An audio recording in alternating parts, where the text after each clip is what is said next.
Chapter 1. The Rescue and the Forgotten Past. The night was quiet in Johannesburg. The streets glowed faintly under streetlights, and the air carried the faint hum of distant traffic. Lona was on her way home from the late shift at the small diner where she worked. Her shoes were worn, her uniform smelled faintly of fried oil, and her feet ached from standing all day, but she kept moving. She was used to this life, the long hours, the little pay, and the hope that tomorrow would be kinder than today. She was walking down the corner of Grayston Drive when she noticed a sleek black car parked awkwardly by the curb. Its engine was running, but no one was moving inside. Something about it unsettled her. She slowed her steps, listening. The soft rumble of the engine filled the silence, but then she noticed the man inside. He was sitting motionless, both hands resting on the steering wheel, his eyes staring straight ahead as if he wasn't really there. Lona frowned and took a hesitant step closer. The man inside was Sipho Dlamini, a name and face that often appeared in newspapers and on billboards. He was a man who had everything: wealth, power, looks, influence. But tonight, Sipho was not the picture of success. His eyes were glassy, his face pale, and on the passenger seat was a half-empty bottle of whiskey. The way he sat so still, so broken, sent a shiver through Lona. Before she could think of what to do, her gaze shifted to the faint smoke curling up from under the car. Her heart dropped. Yeah, the engine wasn't just running. Something was wrong. "Hey!" she shouted, rushing forward despite her fear. "Hey, get out of the car!" Sipho barely turned his head. His lips moved, whispering words she couldn't hear, before his eyes closed again. The smoke grew darker. Lona's instinct screamed at her the car was going to blow. She yanked at the door handle. It was locked. "Open the door," she cried, slamming her hand against the window. "You're going to die." But Sipho didn't move. He was too far gone, his mind drowned in pain, ready to let go. Lona had no choice. She grabbed a loose brick from the side of the road and smashed it against the window.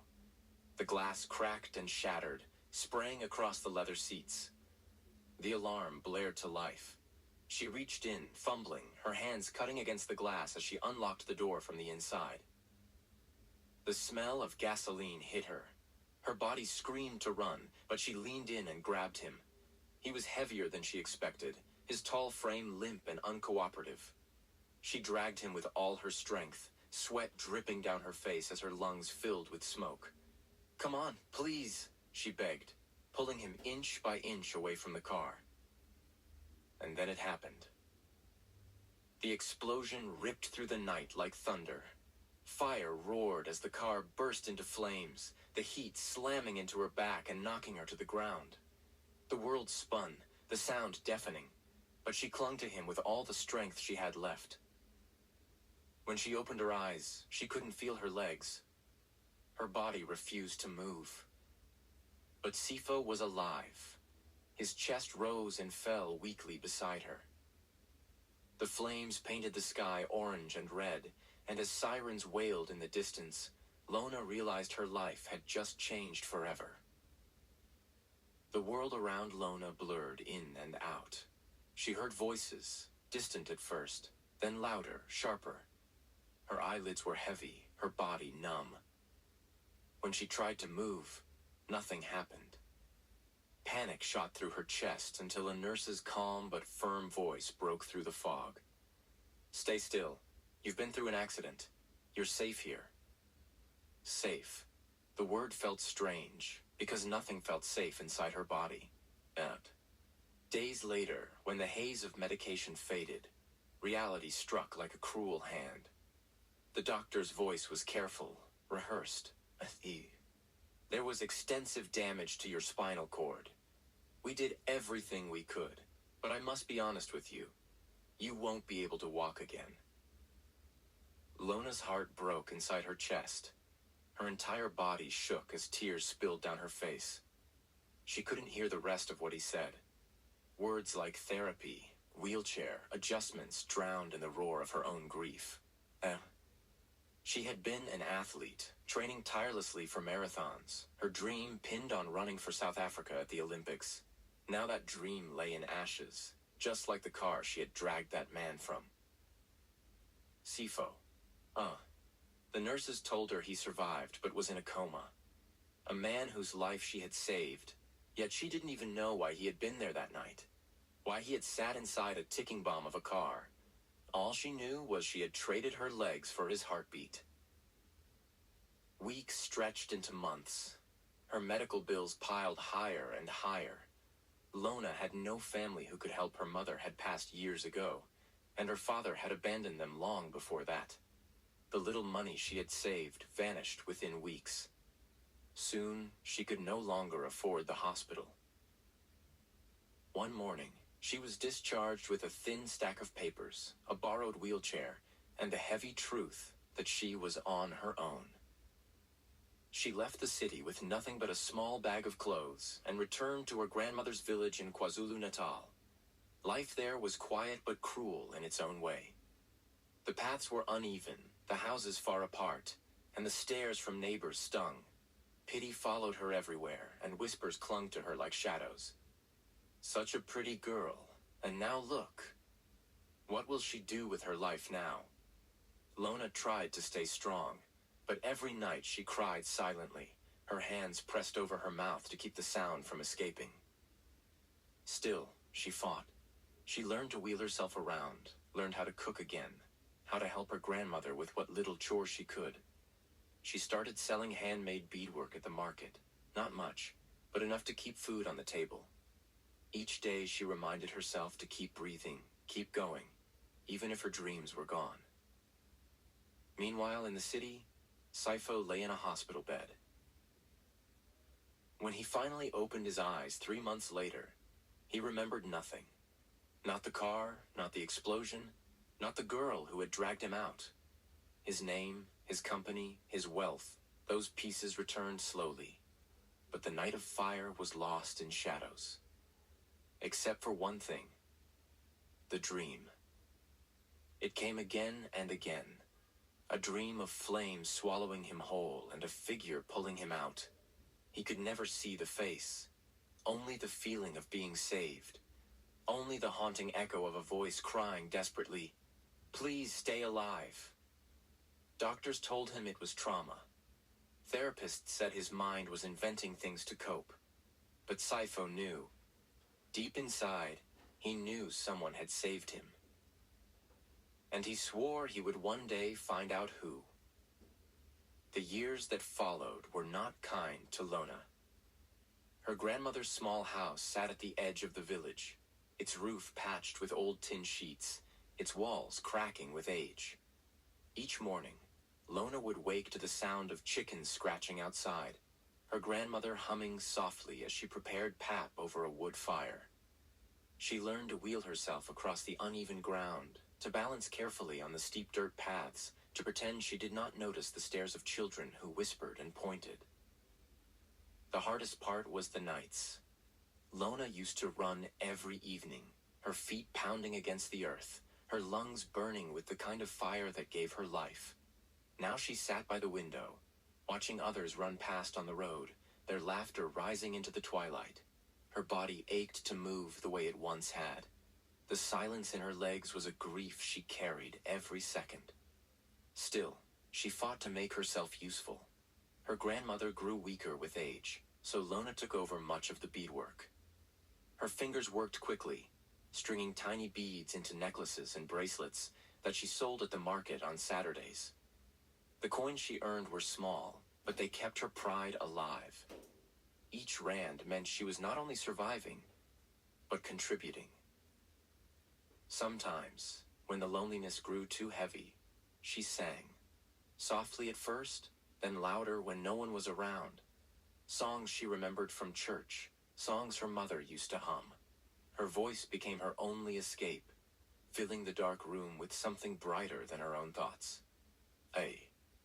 Far away in Johannesburg, Sipho had rebuilt his life like nothing had happened. He woke one morning in the hospital, his memory fragmented, his name like a puzzle he had to piece together. The company board had been waiting for him, men and women in suits who looked relieved to see him alive, but anxious about the empire he had nearly left behind. Sipho stepped back into his office as though nothing had broken inside him. To the world, he was the same Sipho Dlamini, tall, confident, always in control. But behind his eyes, shadows lingered. The dream haunted him. Every night he saw flames swallowing him, and a figure pulling him free. He heard the desperate cry of a woman's voice, begging him to live. Yet when he reached for her, her face blurred away like smoke. "Your mind is healing itself," his therapist told him. "You don't need to chase this dream. Focus on the present." But Sipho couldn't. He felt it in his chest someone had saved him, and that someone was out there. Years rolled on. His wealth grew, his company expanded, and the headlines continued to call him a visionary. But in the quiet hours of night, when the city slept and he lay awake staring at his ceiling, Sipho felt empty. Success could not silence the echo of the voice that had saved him. Back in the village, Lona's life was not moving forward in the same way. After 5 years of struggle, her grandmother passed away. The funeral was simple, the grave marked with stones and wildflowers. Lona felt like the ground beneath her had crumbled, because her grandmother had been the last anchor she had, the only one who never treated her as broken. With no family left and barely enough to survive, Lona made a decision. She sold most of her grandmother's belongings, packed her beadwork, and moved back to the city. The city was harsher than the village, but at least it had opportunities. Lona applied for jobs, dozens of them. Most doors closed the moment employers saw her wheelchair. Some pretended to be polite but never called back. Others outright told her she wouldn't manage. Yet she did not give up. Her persistence finally opened one door, a company that had recently launched a program for inclusivity and accessibility. They wanted to make history by hiring their first assistant with a disability. Lona's hands trembled as she read the offer letter. The company was Dlamini Holdings. She didn't know that the man at the top, the CEO she would now work under, was the same man whose life she had saved years ago. Sipho Dlamini. Lona's first day at Dlamini Holdings was overwhelming. The building towered above the city skyline, its glass walls reflecting the sun, its lobby echoing with the footsteps of busy employees in suits. She wheeled herself through the front doors, her heart racing. She had promised herself she would not let fear own her again. The receptionist smiled politely, directed her to the elevators, and wished her luck. Lona adjusted her blouse, straightened her back, and pressed the button for the top floor. When the doors opened, she was greeted by silence. The executive floor was different from the bustling lower levels, sleek, polished, intimidating. A woman with sharp heels and sharper eyes walked up to her. "You must be the new assistant," she said. "Mr. Dlamini is waiting for you. Follow me." Her heart thudded as she rolled after the woman, the wheels of her chair whispering against the marble floor. And then she saw him. Sipho stood by the window, tall and commanding, his suit tailored to perfection. He turned when she entered, his dark eyes locking on hers. For a moment, neither spoke. Lona had expected someone older, maybe kinder. Instead, she found a man who radiated power and control. "You're late," Sipho said, his voice firm, his face unreadable. Lona's throat tightened. "The elevator. No excuses," he cut in. "If you're going to work for me, you'll learn one thing quickly. I demand precision. Every detail matters. If you can't keep up, you won't last here." The words stung, but Lona lifted her chin. "I can handle it." His gaze lingered on her a moment longer, as though testing her. Then he turned back to the window. "We'll see." That was how it began. Sipho pushed her hard. He expected her to memorize his schedule, anticipate his needs, and never falter. Some days she went home exhausted, her arms aching from wheeling herself around the vast building. But she never gave him the satisfaction of seeing her break. What Sipho did not realize was that he had already met her once before. That the voice that could soothe his restless nights was sitting only a few feet away. And fate was preparing to bring the truth back to both of them. The weeks that followed were some of the hardest Lona had ever endured. Working for Sipho Delamini was like living under constant fire. He was precise, demanding, and at times cold. His voice was sharp, his expectations higher than the skyline outside his window. Other assistants before her had lasted only a few months, some only weeks. But Lona refused to quit. Every morning she woke before dawn, wheeled herself to the bus stop, and arrived at the office before the sun even touched the glass walls of Dlamini Holdings. She organized his schedule, kept track of his endless meetings, responded to emails faster than he could dictate them. At first he scolded her for small mistakes, a file misplaced, a call rescheduled 5 minutes too late, but soon even Sipho began to notice that she adapted quickly. There was something about her quiet resilience that unsettled him. Sipho was used to people bending under his pressure, afraid of disappointing him. Lona was different. She looked him in the eye even when he raised his voice. She did not flinch when he threw back an unsatisfactory report. She simply fixed it and returned, steady and unshaken. At night, however, Sipho could not escape his weakness. Sleep had become his enemy. For years he had battled with restless nights, haunted by the recurring dream of fire. The moment he closed his eyes, the explosion returned. Flames swallowed him whole, smoke choked his lungs, and he would wake drenched in sweat, heart racing. Doctors prescribed pills, therapists urged meditation, but nothing worked. Until one night, it was late, long after most employees had gone home. The office floors were empty and silent, the city outside glowing with scattered lights. Sipho sat at his desk, his tie loosened, his head pounding with exhaustion. Reports lay scattered across the table, untouched, his body too drained to focus. That was when he heard it. A voice. Soft, low, almost like a lullaby. He frowned, sitting up. The sound drifted faintly through the walls, a melody carried by words he couldn't quite catch. It was warm, soothing, cutting through the heavy silence of the office like sunlight breaking through clouds. Curiosity tugged at him. He stood and followed the sound down the hall. The closer he got, the stronger it grew. And then he realized where it was coming from. His assistant's office. Lona. She was seated by her desk, unaware he was there. Papers were spread out in front of her, her pen resting on one side. But she wasn't working. She was singing, her eyes closed, her voice steady and rich. The melody rose and fell like waves, filling the room with something he hadn't felt in years' peace.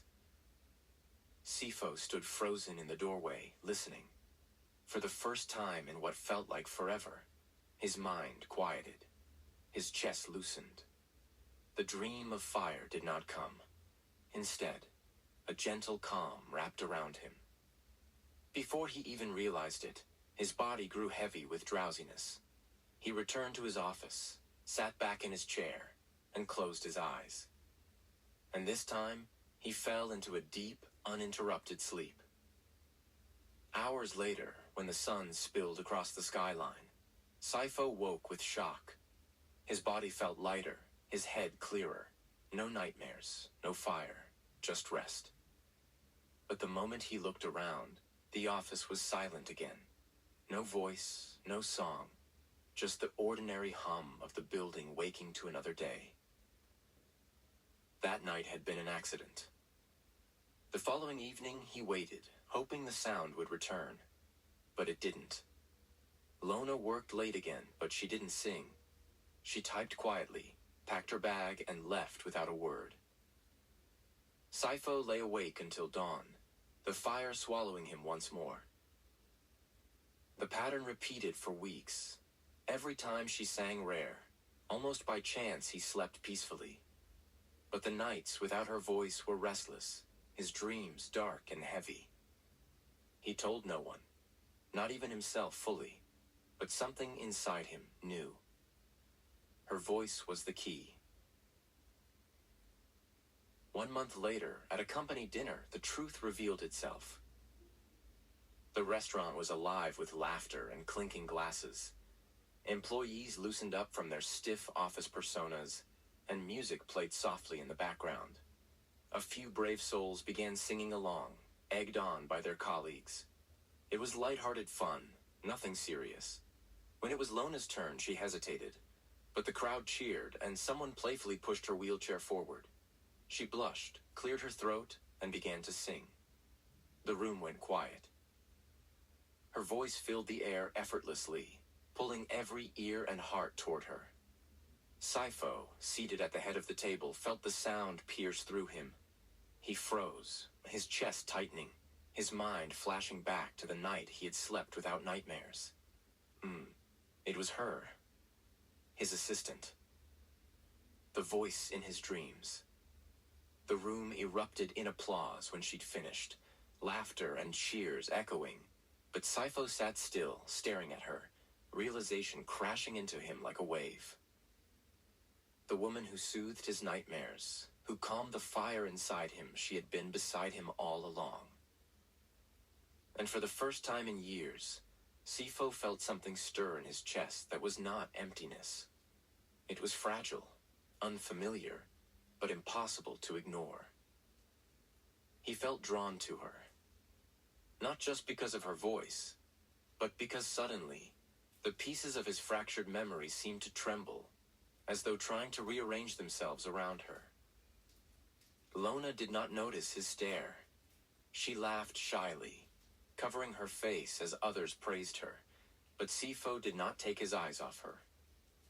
That night he knew one thing for certain, that this woman was not ordinary. She was connected to him in ways he didn't yet understand. And he would find out how. The company dinner changed something between them. Nothing was said out loud. There was no sudden confession or promise. But after that night, Sipho began to watch Lona with a steadier gaze. He did not stare during meetings or make anyone uncomfortable. He simply paid attention in small ways that most people would miss. He noticed when her hands were tired from wheeling across long corridors. He noticed when she reached for a water bottle more often during long calls. He noticed when she pressed her lips together and hid that she was in pain. He did not know how to handle this new awareness. He had always placed distance between himself and the people who worked for him. It helped him make decisions. It helped him protect the company. But with Lona, the distance shrank without his permission. He told himself it was respect for her work. He told himself it was pride in her progress. Inside, he knew it was more. Lona noticed the change too. He was still strict. He still expected perfect notes, tight schedules, and clean reports. But his voice was not always sharp. When she made a mistake, he corrected it and moved on. When she did well, he said "good work" in a simple tone that meant more than a longer speech. He began to ask her opinion on small choices, then on bigger ones. 2 weeks after the dinner, he asked her to join a new internal task force. The company had started a full audit of accessibility, from entrances to software to hiring. He wanted real change, not a press release. He put Lona on the task force and made it clear that everyone would answer her questions. Some managers shifted in their seats when they heard this. They were used to surface fixes. Lona asked direct questions about doors, elevators, bathrooms, parking, desk heights, software, and training. She took measurements. She documented delays. She noted who helped and who stalled. She did not attack anyone. She simply brought facts. Psyches. At the end of the month, the task force presented. Lona spoke last. She had built a report that fit on one screen per topic, with numbers, timelines, and costs. She asked for ramps at the loading entrance where deliveries often blocked the main door. She asked for automatic doors on 3 floors. She asked for wider aisles in the records room. She asked for remote work tools for staff who needed them. She also asked for a small, quiet room on each floor where any employee could rest during panic or pain episodes and then return to work. There was no flourish in her voice. She did not try to charm anyone. She was calm and exact. Sipho listened without moving. The board members asked good questions, and she answered them clearly. When the meeting ended, he approved the first phase on the spot. He told her to draft the plan for phases 2 and 3 with the finance team.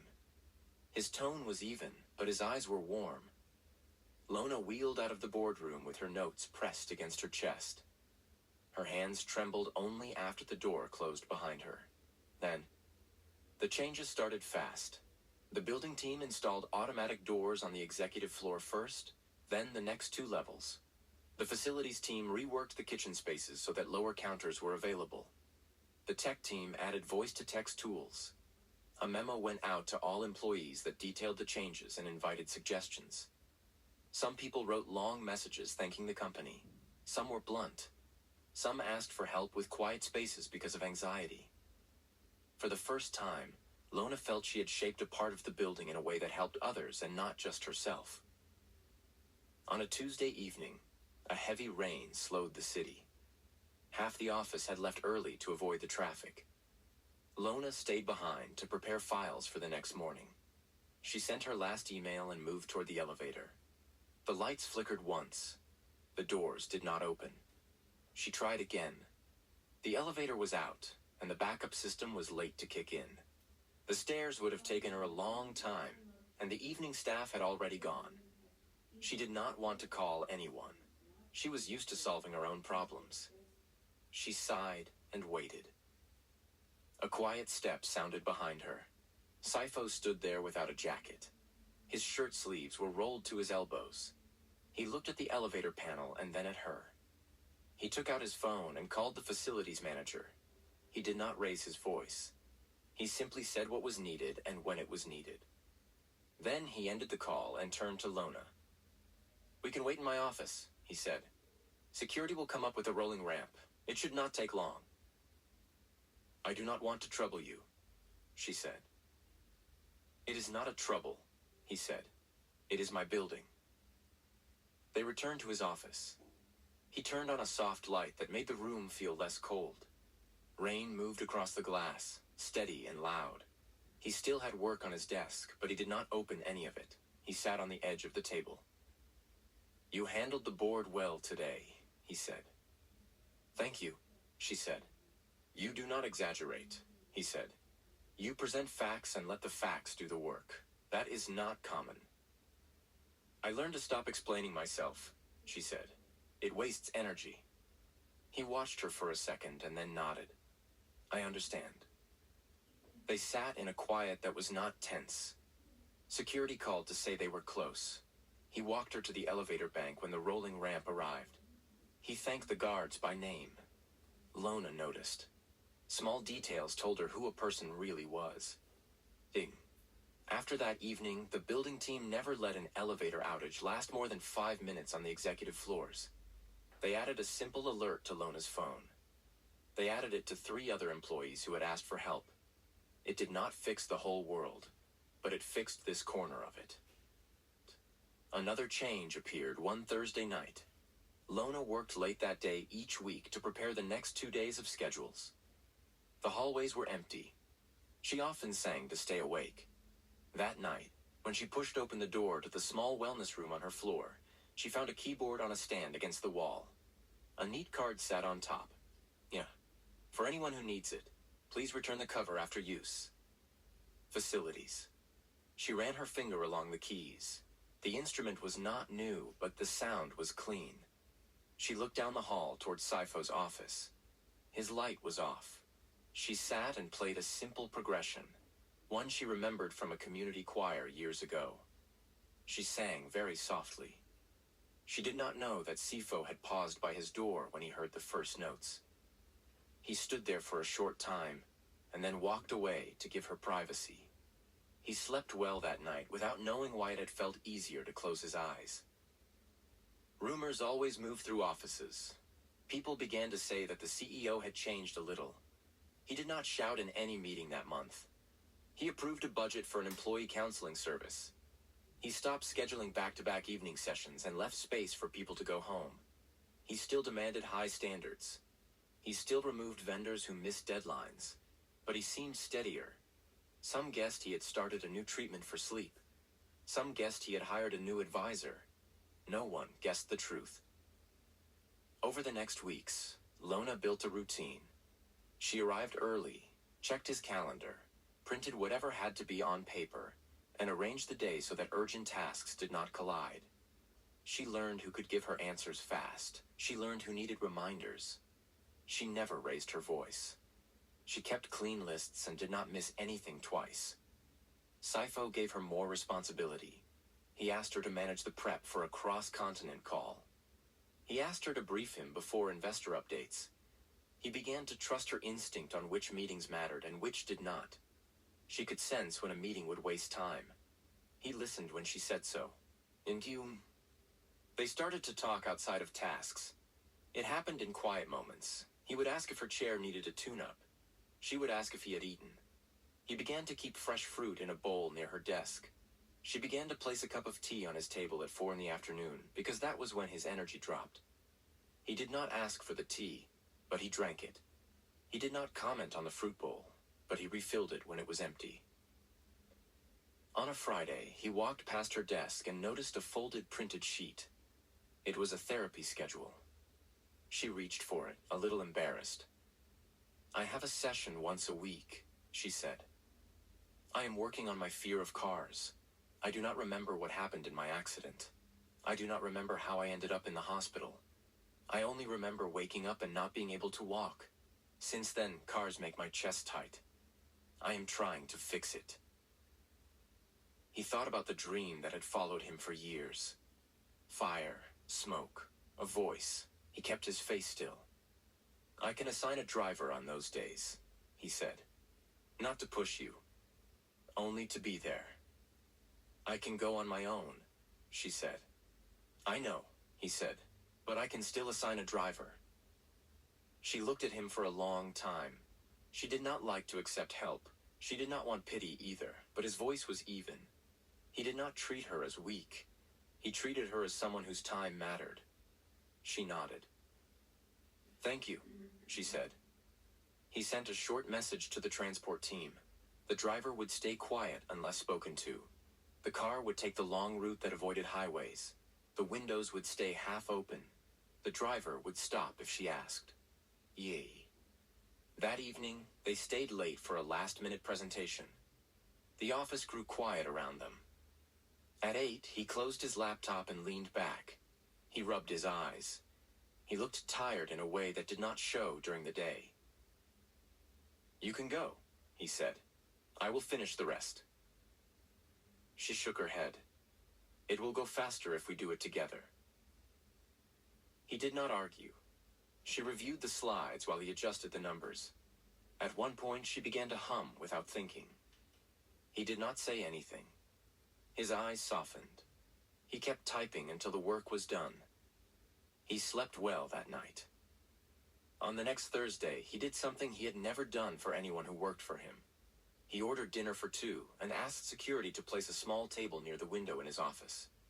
When Lona returned from a print run, the food was there. He had not called it a date. He had not used any word that would make it uncomfortable. He simply pointed to the table and said, "You work late on Thursdays. Sit. Eat with me. We will go over tomorrow's schedule while we eat." They sat down. The view showed the city spread out under a calm sky. He served her a plate and did not ask if she needed help. He waited and watched her hands. She handled the plate without trouble, so he did nothing extra. He asked about her week. She asked about his. They spoke about the company and about the news. He told her about a new factory they were opening. She told him about a neighbor from her grandmother's village who had moved to the city and found a job as a security guard. The meal was simple, but the time felt clean. There was no joke.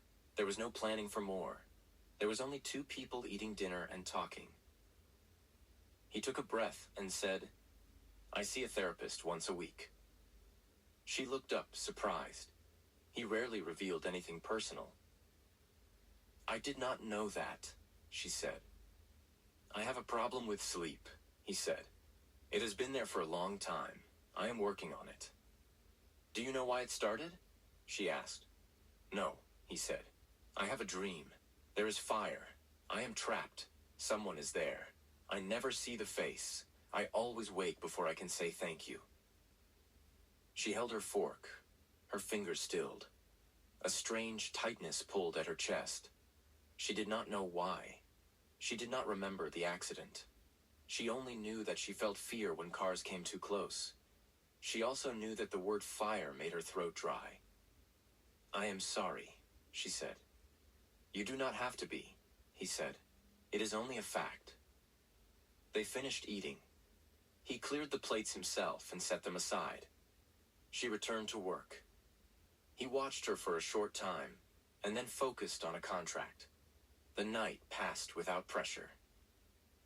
After that evening, he repeated the dinner once every 2 weeks. He did not make it a rule, but it became their pattern. He ordered simple food from a place she liked. They ate, reviewed the week, and talked a little. He never touched her hand. She never leaned toward him. Still, something grew. It was not loud. It did not need words. It showed in the way they looked at each other to check if the other was fine. It showed in the way he changed a meeting when her therapy session moved. It showed in the way she sent an email that saved him from a needless trip. Then came a week that tested both of them. A partner from abroad arrived early and demanded a meeting that same morning. The team was not ready. The partner had a reputation for rude comments and quick threats. Lona saw the schedule jam and moved 3 items in minutes. She called the design team and asked for a clean version of a deck. She printed backup documents in case the screen failed. She placed a glass of water in front of the guest seat and a second one near Sipho's spot. When the partner came in and began to talk over others, Lona kept a neutral face and wrote down the demands in clear language. She slid the notes to Sipho at the right time. He read them and responded with short points that gave ground where it was sensible and held the line where it mattered. The meeting ended without a disaster. No. After the room cleared, he stood by the window. He did not speak for a while. Then he said, "You make this office work." She swallowed.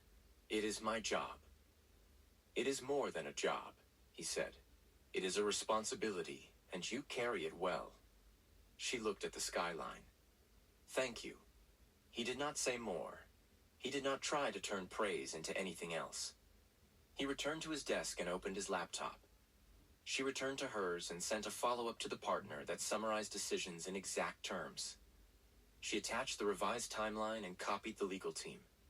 She signed her name at the end and sent it out. That night, a message arrived on her phone at 9:30.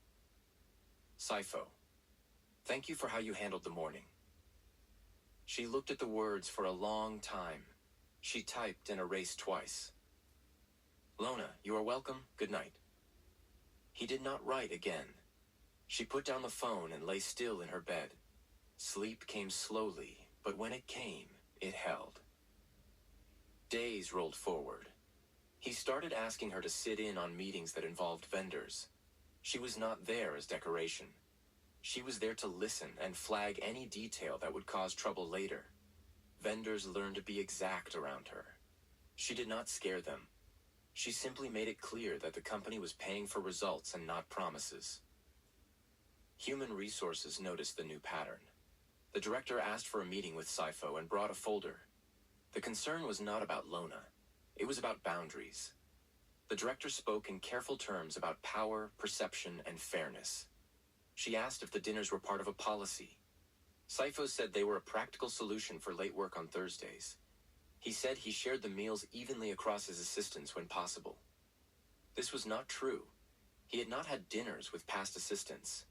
He paused and then added a new rule on the spot. Thursday meals would be open to any assistant scheduled late that day, and they would take place in the small lounge instead of his private office. The director seemed satisfied. After the meeting, he felt uneasy. He did not want to pull away from Lona, but he would not expose her to gossip. He moved the dinners to the lounge and kept them simple. Lona understood.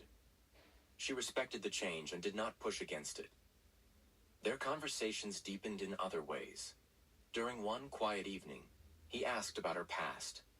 She told him about racing as a teenager. She had trained every day, long distance on dirt roads near her grandmother's house. She gave him times she had hit on 5K, 10K, and half-marathon runs. She did not brag. She spoke the numbers like dates on a calendar. She told him about the night she woke in the hospital with doctors around her and pain in her back. She told him she could not move her legs, and she cried for hours without sound because she did not want the nurses to feel bad for her. She told him that the bills forced her out and that she had returned to the village. He listened without interrupting. When she finished, he said only, "I am sorry." She nodded. That was enough. He shared things too. He told her his mother had died when he was young. He told her his father worked long hours and taught him to never show weakness. He told her he built the company with a clear plan and no room for error. He told her that the plan had worked on paper but did not fill the empty places inside him. He did not use poetic words. He did not dress his truth in big statements. He said it plain. She took it in without judging him. That night, he slept a bit longer than usual. As the weeks passed, he began to ask about her therapy with more care. He never asked intrusive questions. He asked how many steps she had taken outside the car. He asked whether the breathing exercises helped. She told him she could ride on quiet streets now with the driver and that she could sit in the front seat without shaking if the car moved slowly. She told him bright headlights still made her panic at night. He asked if she would like a driving instructor from a clinic that specialized in trauma. She said not yet. He said he would arrange it when she was ready. Beams. One afternoon, a client insisted on sending a car to pick them up for a short meeting across town. The driver arrived early and parked too close to the curb. When Lona came out with her bag, the car's engine revved louder than most. Her chest went tight. She stopped. Sipho saw the change in her face and stepped between her and the car. He spoke to the driver and told him to shut the engine and roll the car back. The driver obeyed. Lona took a slow breath. She nodded and moved forward on her own. Sipho opened the door but did not touch her. She got in. The meeting was short. On the way back, he kept the ride quiet and slow. She thanked him when they reached the office. He answered with a small nod. He did not make it a big moment. He did not turn it into a lesson. He let her own the progress. On another night, she came to his office to update the next day's notes. He was leaning back in his chair with a hand over his eyes. The lines on his face were deeper. He had not slept well for 2 nights. He looked at her and started to speak. Then he stopped, unsure. She stood near the window and waited. He gestured to the small wellness room next door. "If you would not mind," he said, and then paused. "You sang last time in the wellness room. I do not want to ask you for a favor that makes you uncomfortable, but I slept that night. If you would be willing to sing again only for a few minutes, I would be grateful." She held his gaze.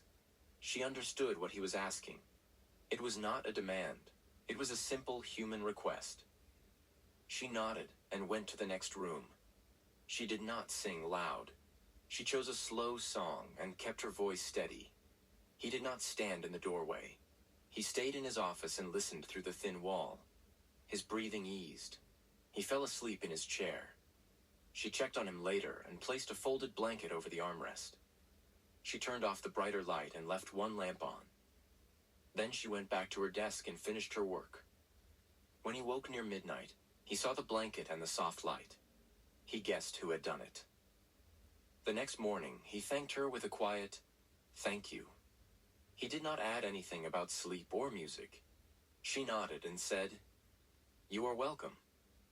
Both of them understood the line they were walking. Care without pressure. Closeness without claims. Their feelings grew in the space that work allowed. They stayed careful. They looked at each other a little longer than before, but did not pretend not to. He offered to review her plan for a certification course in operations management. She accepted and added her own notes. He approved company support for the course and told HR to include it in a professional development budget for staff. She began studying in the evenings. Her grades were perfect. He saw the updates without asking. He sent a message to congratulate her when she passed the first module. She replied with a small smile emoji, something she had never sent him before. He smiled at the screen, surprised at how much that small symbol warmed him. On a weekend, the company hosted a volunteer day at a community center. Lona signed up to organize the registration desk. Sipho arrived early with a few senior managers. He saw her in a plain shirt with the company logo, hair tied back, focused on matching names to forms. Children ran past her chair, laughing. She greeted each with the same calm voice she used at work. At noon, the sound system failed. A staff member asked if anyone could keep the crowd calm while they fixed it. Lona rolled to the front and began to lead a simple call-and-response song that the children knew. Her voice carried without strain. The room settled. Sipho stood in the back and watched. He did not interrupt. He did not try to help. He let her handle it. Later, as they packed boxes, he thanked her for the way she guided the group. She shrugged and said, "It was fun." He looked at her for a moment and then looked away because the feeling in his chest was too strong to hide. By now some people in the office had started to like Lona in a real way. They saw her skill and not only her chair. A junior analyst stopped by her desk to ask for advice on time management. A project manager asked her to help structure a client agenda. A finance associate brought her a small plant for her windowsill. The plant had strong green leaves. It grew fast. She watered it every other day. Sipho noticed the plant when he walked by. It made her desk look settled. It made the space feel owned. When he had to travel for 2 days, he left her with full authority to accept or decline non-critical meetings. He told his senior team to route decisions through her. He texted once from the airport to confirm a call time. She ran the office without any drama. When he returned, the week had held steady. He thanked her in front of 2 vice presidents. She felt a small heat in her face and looked down at her notepad. The attraction between them was no longer quiet inside their bodies. It lived in their gestures. It showed when their hands brushed while picking up the same folder. It showed when he stood a little closer than he needed to. It showed when she waited a little longer at the door after saying goodnight. Neither of them named it. Both of them felt it. One evening, near the end of the month, he asked, "What do you fear most now?" She thought. "I fear losing my job," she said. "I fear losing the progress I made with my fear of cars. I fear waking up one day and having to start again from the beginning. I also fear that I will never feel safe in a car." He nodded. "I fear fire," he said. "I fear sleep. I fear that the person who saved me will never know that I am grateful. I fear that I will never know who it was." She looked at him. She wanted to say that gratitude did not need a name. She wanted to say that rest could return even without answers. Instead, she said, "You are still here." He held her eyes. "Yes," he said, "I am." That night, he walked her to the lobby. A company car was waiting. The driver opened the door and stepped back. Lona moved forward. A bus outside the building let out a burst of air that sounded sharp. She flinched and froze. Her hands tightened on the wheel rim. Her breath sped up. He saw it happen and took a slow step to the side so that he blocked her view of the street. He spoke in a steady voice. "Look at me," he said. "Only at me. Breathe in. Hold. Breathe out. Again." She followed his count. Her shoulders eased. The driver waited without moving. When she nodded, Sipho did not touch the chair. He only stepped back so she had a clear path. She rolled forward on her own, moved into the car, and set her bag on her lap. The driver closed the door. Sipho leaned down slightly so that she could see his face through the window. "You did well," he said. "Thank you," she whispered. The car pulled away. He stood there until the lights vanished into the traffic. From that night, their work days felt different. He trusted her with more of his calendar. She trusted him with more of her limits. They started a habit of 10 quiet minutes at the end of each day. No emails, no calls. They sat in his office with the door open and made sure the next day had space for meals and breaks and long tasks. It made both of them calmer. It also brought them closer. He began to dream less often. When the old dream returned, it stayed shorter. He still woke with the echo of a voice in his head. Sometimes the voice sounded like Lona. Sometimes it sounded like a memory that was not clear. He did not tell her this. He did not want to load her with something he could not explain. One Thursday, he brought dinner again. This time, it was not in the lounge. It was back in his office because a client had booked the lounge last minute. He told HR about the exception ahead of time. He kept the door open. They ate at the small table by the window. He had placed a candle on the table but did not light it.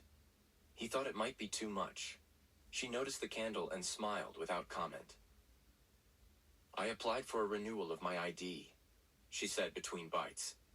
"My last one has the address from my grandmother's village. I want to change it." "That makes sense," he said. "Do you need a letter from the company for proof of employment?" "Yes," she said. "I will sign it in the morning," he said. "Thank you," she said. They finished the meal and went back to work. Before she left, she paused by the door. "Andy, good night, Mr. Dlamini," she said. "Sipho," he said. She looked at him. "Good night, Sipho." He watched her go. He sat down and tried to focus on his screen. He failed. He turned off the computer and stood by the window with his hands in his pockets. He had been careful for months. He had respected lines. He would continue to respect them. But he could not deny the truth to himself anymore. He wanted to be with her. Not only as her boss. Not only as a man who needed sleep and found it when she sang. He wanted to share more of his life with her. He did not know how to do that without hurting her or risking her job. He decided to move slowly. He decided to show care in ways that would not corner her. Sensei. 2 days later, he sent a message on a quiet Saturday afternoon. "Hey, Sipho, I found a small music school near the office that offers scholarships for adult students. They have a simple recording room if you ever want to make a track for yourself. No pressure. Only sharing the link." She saw the message while washing dishes. She sat with the phone in her lap for a minute. Music had become a private space for her. She did not sing for attention. She sang to steady her mind. She typed back. "Lona, thank you. I will think about it. Sipho, of course." She did not tell him that she clicked the link within the hour. She did not tell him that she called the school and asked about the room. She booked 20 minutes for the next Thursday. On that Thursday night, after most people left, she rolled into the small booth at the school. The room smelled of dust and clean wires. She sang 3 songs and saved them on a drive. She did not plan to share them. She only wanted to prove to herself that she could put her voice in a place and hold it there. On her way out, she saw Sipho's car drive past the corner. He did not see her. She held the drive tight in her hand and felt a simple pride. Back at the office the next day, she placed the letter for her ID change on his desk with the printed proof of residence. He signed without comment. His signature was clean and firm. He slid the paper back to her. "Thank you," she said. "You are welcome," he said. They looked at each other for a second too long. She turned and left because it was safer. All of this built a bridge. It did not look like a bridge. It looked like schedules, meetings, dinners, small talks, and careful help. But it held weight. It held 2 people who were moving toward each other at a pace they could handle. Neither of them knew that the next sharp moment would arrive soon. Neither knew that fear would push them closer in one night than months of careful steps had done. For now, they worked. They learned each other's rhythms. He stopped calling her after 10 at night. She stopped answering emails on Sunday mornings. He stopped packing her days with back-to-back tasks. She stopped saying yes to every added request from other teams and told them to go through her calendar first. They became a unit that the company relied on. People started to say, check with Lona and Sipho the way they used to say, check with the CEO's office. It was not about power. It was about trust. On a quiet evening, after a long week, they stood in the lobby and waited for the rain to slow. The lights made the water look bright on the steps. The driver had not arrived. Lona shifted in her chair and rubbed her wrists. "Are you in pain?" he asked.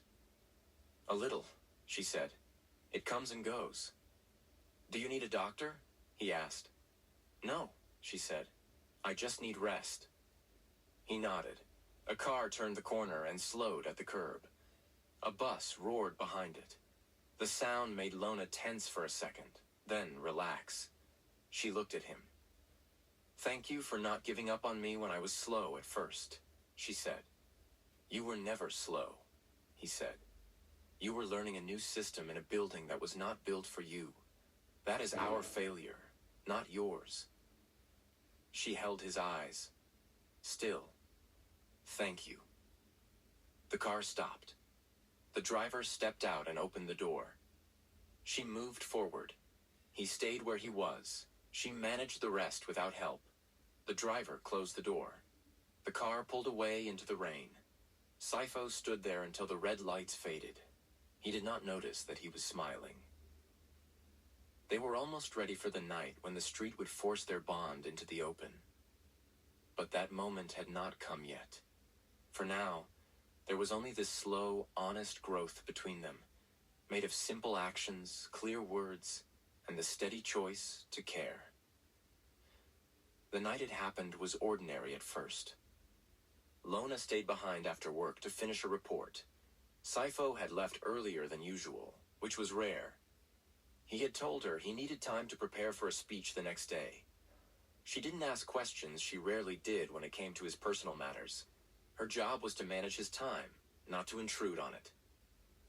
By 9, the office was silent, except for the hum of computers and the faint buzz of the lights. Lona packed her bag and wheeled toward the elevator.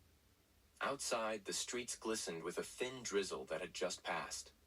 She loved the smell after rain, earthy and clean. The city, however, was not always kind at night. The sidewalks were crowded in places, empty in others. She rolled steadily, her arms aching slightly from the long day. She had learned to navigate the uneven paths, even when her muscles protested. She was halfway to the bus stop when it happened. A car sped around the corner, its tires squealing against the wet road. Headlights flared, blinding her. For a split second, the world froze. Her chest tightened, her throat locked, and she couldn't breathe. The car screeched to a stop just a meter away, the horn blaring. The sound shattered her. Her body shook violently, her breaths coming in short gasps. She tried to wheel herself back, but her arms refused to move. The panic took over. The street spun. She thought she was going to die, even though the car hadn't touched her. Then another door opened. "Lona!" Her head jerked up. Through the blur of panic, she saw Sipho running toward her. His car was waiting at the red light across the street. He had seen everything. He reached her chair and crouched in front of her. "It's okay, you're safe. Look at me." Her eyes darted wildly, her chest heaving. He placed his hands gently on her armrests, grounding her without trapping her. "Breathe with me," he said firmly.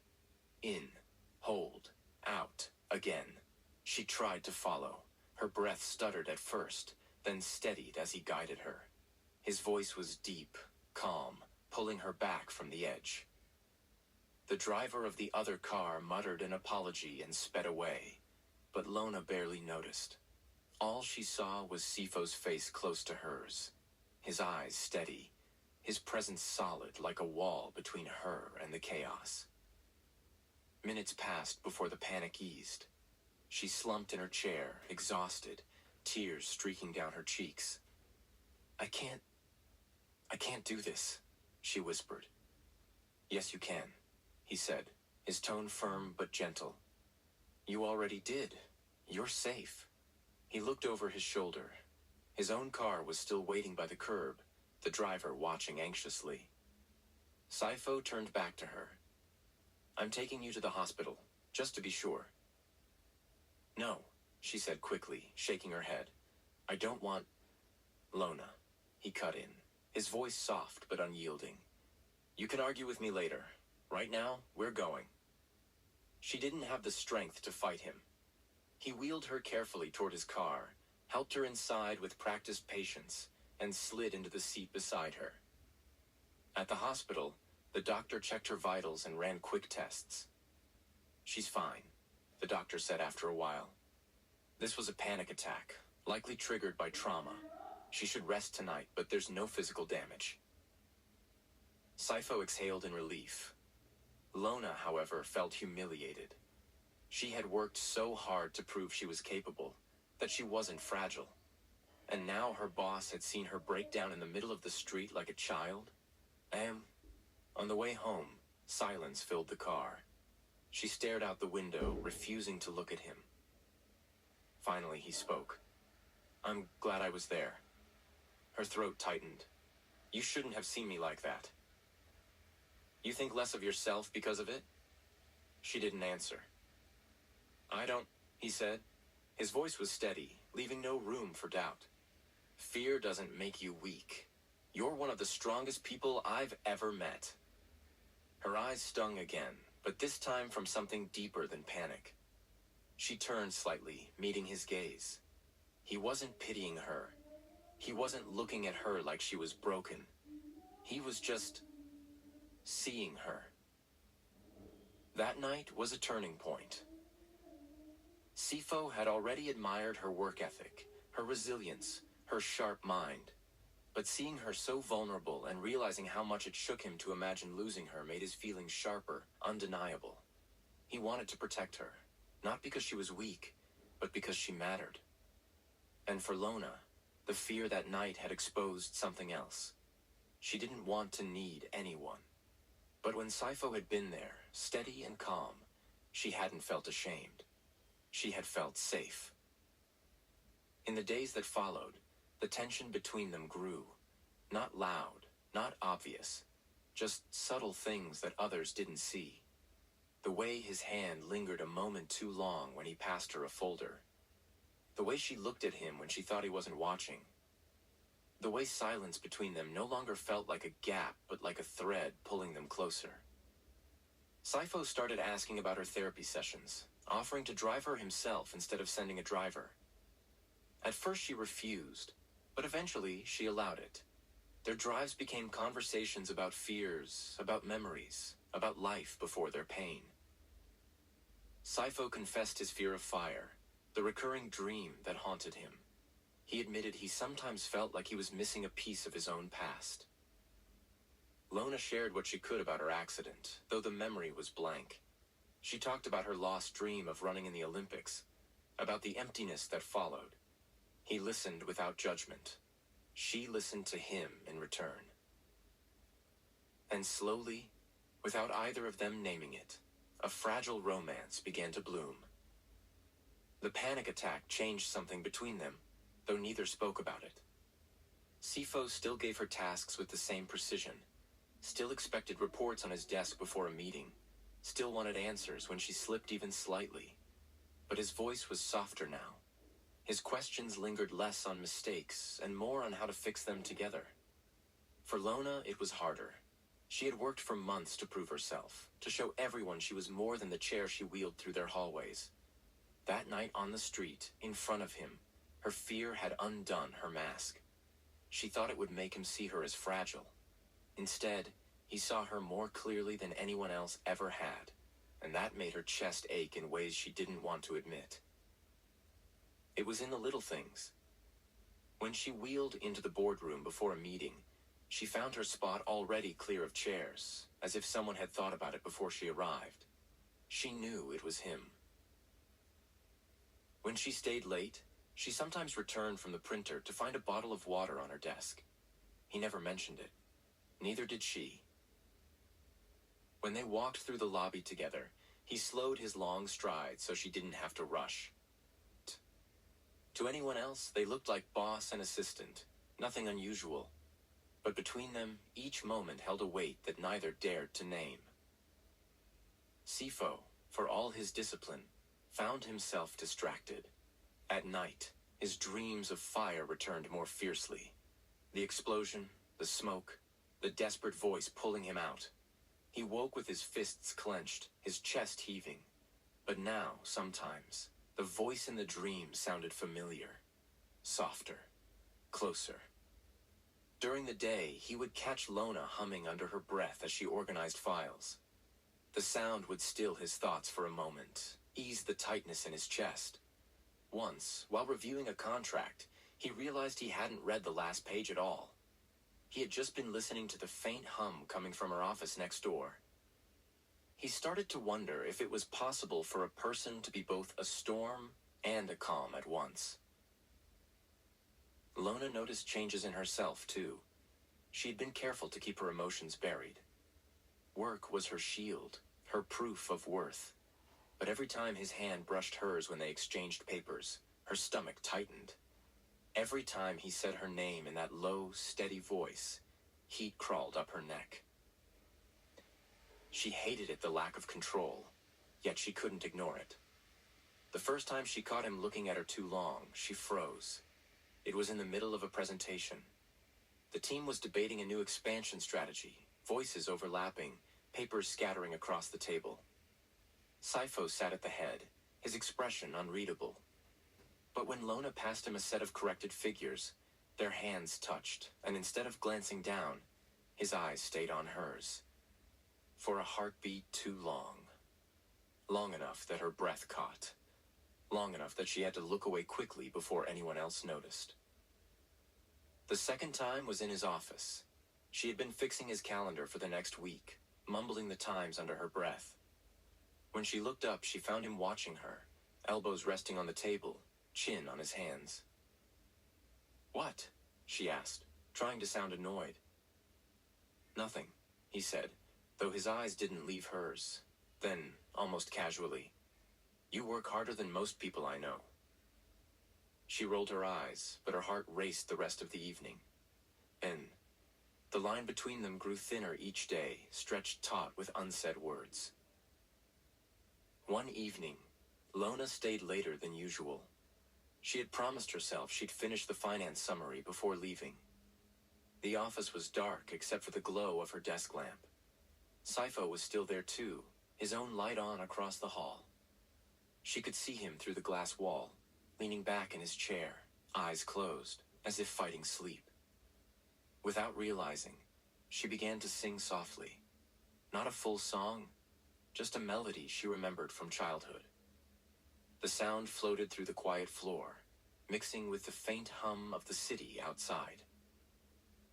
When she glanced up, Sipho was no longer at his desk. Her stomach flipped. Then she heard footsteps behind her.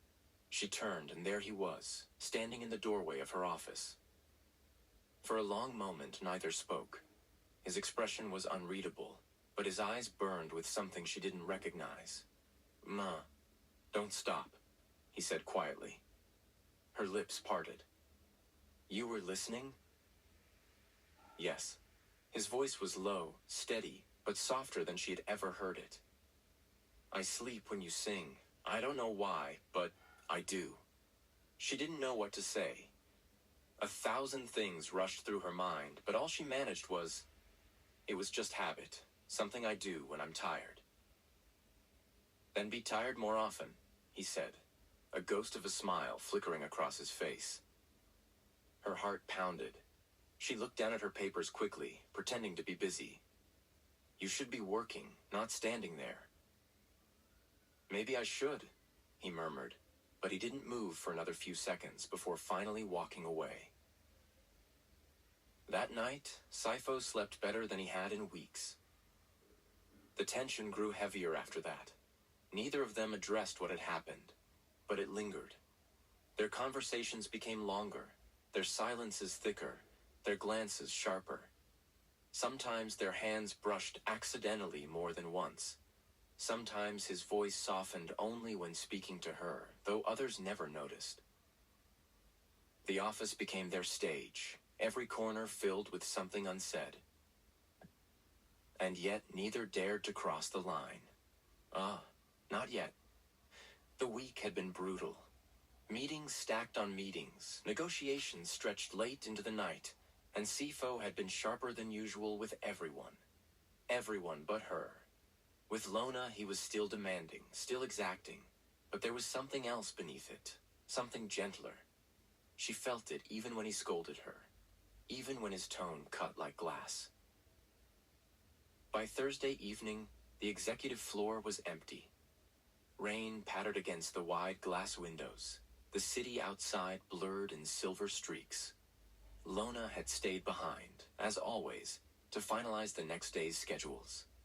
She was expecting another long, lonely night of papers and silence. But when she wheeled into his office to drop a file, she stopped. The room looked different. The desk had been cleared, pushed slightly aside. In front of the wide window was a small round table, draped with a simple white cloth. 2 plates, 2 sets of cutlery, a small lamp in the middle glowing softly, and on the sideboard, covered dishes that filled the air with the warm scent of food. She blinked, her heart stumbling in her chest. What? Is this? Sipho was by the window, his jacket off, shirt sleeves rolled up. He looked at her calmly, as if this was nothing unusual. Dinner. Her eyes darted between the table and him. Dinner? You work late on Thursdays, he said. So do I. Eating alone is unproductive. We'll eat here. She frowned slightly, unsure whether to be amused or nervous. You turned your office into a restaurant. His mouth twitched in something close to a smile. Something like that. Her first instinct was to refuse. This was too personal, too close. But her stomach betrayed her with a low growl, and his eyebrow arched when he heard it. Oh. Sit, he said simply. Her heart thudded. She wheeled closer, trying to appear calm, though her palms were damp against the rims of her chair. He pulled out the other chair himself, sat down across from her, and uncovered the dishes. Warm steam rose between them. Grilled chicken, vegetables, rice, and fresh bread. Simple food, not the kind he usually ate with clients. She glanced at him. You ordered this?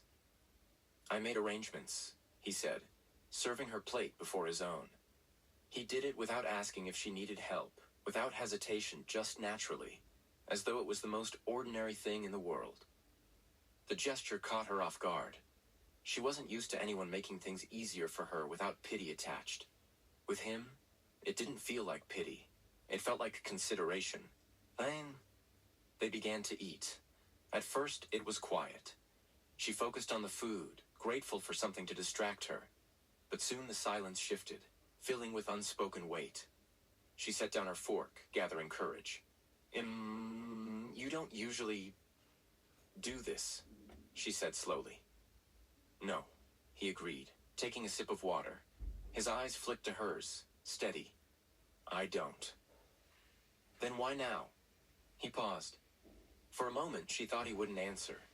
Then, in that calm voice of his, he said, because you work harder than anyone I know, and because I prefer your company to silence. Her chest tightened. She quickly looked down at her plate, heat rising to her cheeks. She wasn't sure how to respond. Compliments weren't his style, and hearing one felt almost dangerous. So she deflected. Maybe silence prefers you. To her surprise, he chuckled a low, warm sound she had never heard from him before. It sent a strange flutter through her chest. They talked then, not about work, but about small things. The city's traffic, the rain that always seemed to fall on Thursdays, a memory of her grandmother's cooking, his admission that he couldn't boil an egg without burning it. She laughed, genuinely, and the sound startled them both. As the meal went on, something softened in the room. The sharp edges of their usual conversations dulled, For once, they weren't CEO and assistant.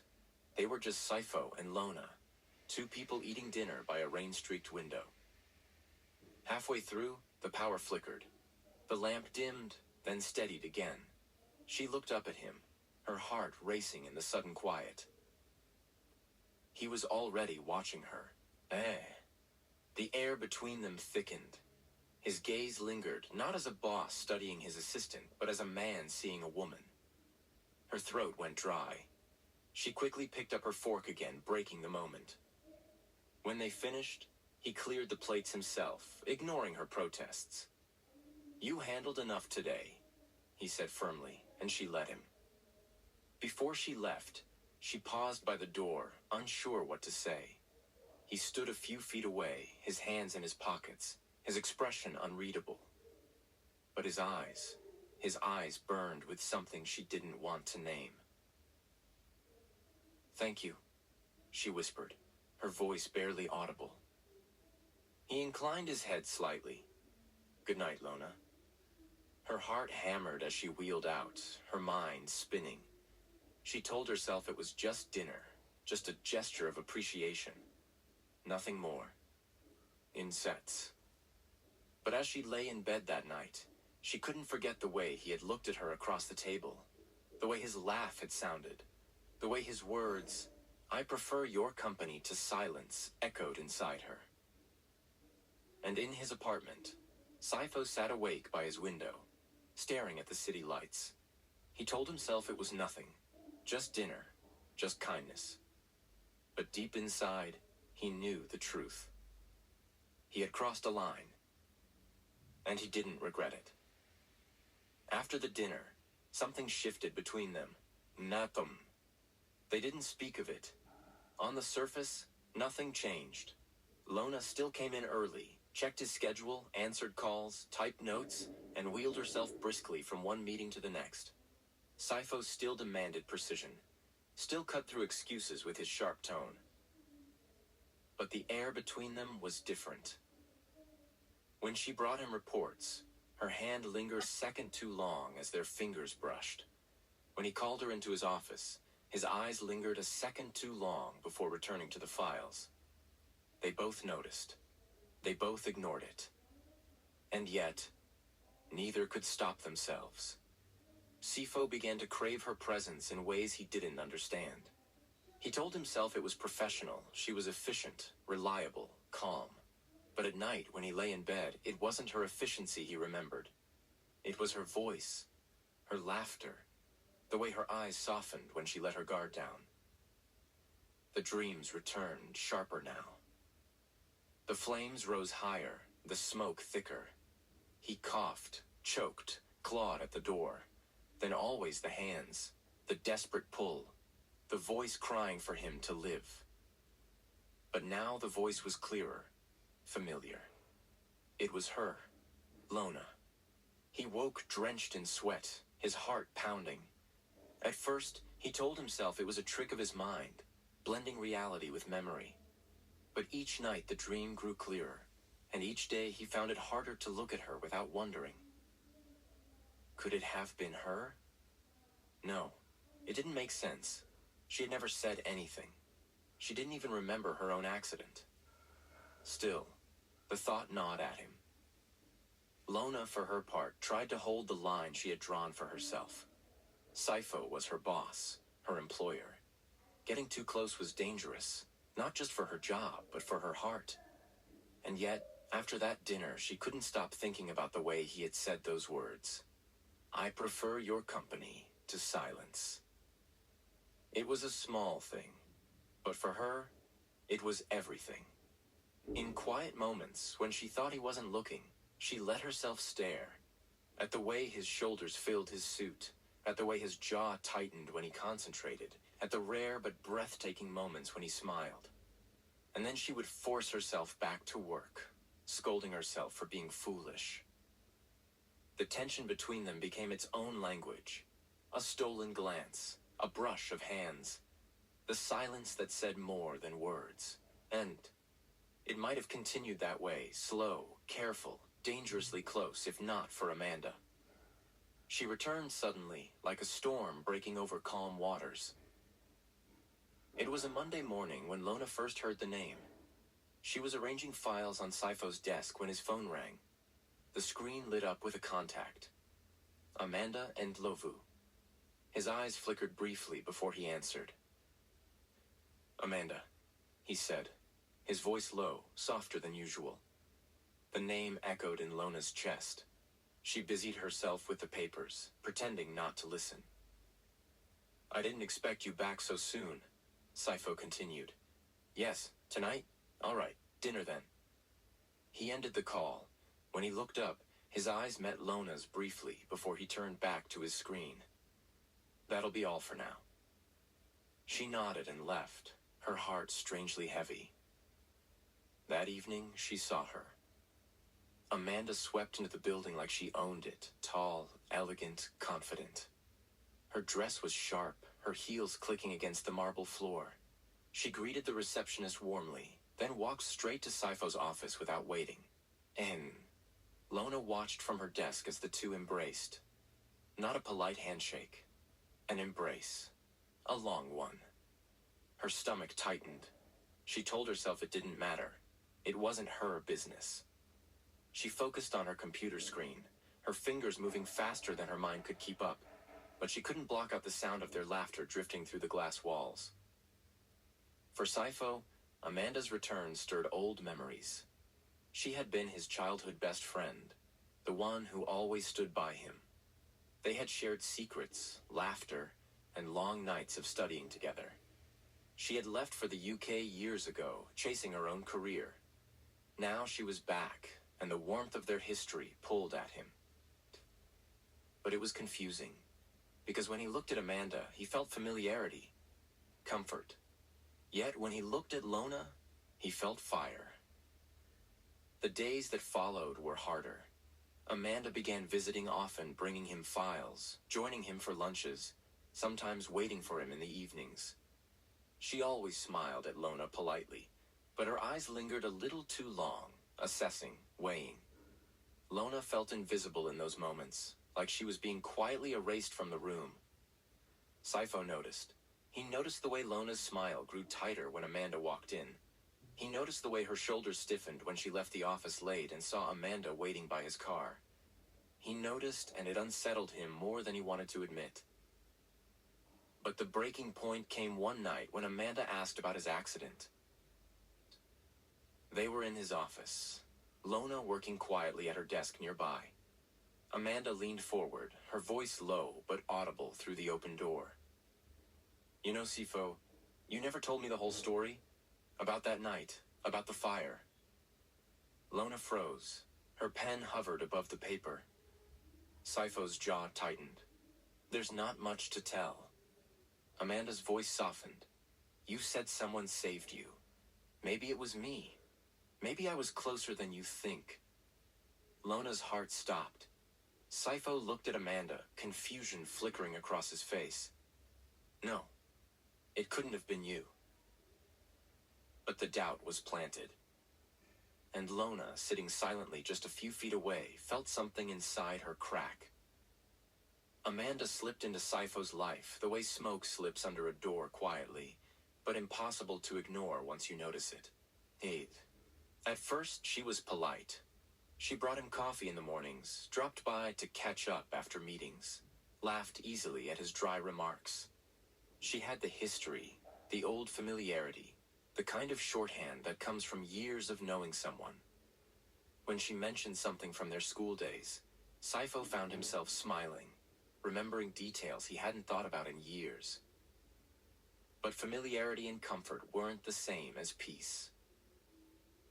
Because while Amanda filled the room with her bright energy, Sipho often found his eyes drifting elsewhere to his assistant's desk, where Lona sat quietly, typing notes or adjusting his calendar. She didn't insert herself into his space. She didn't chatter. She simply worked.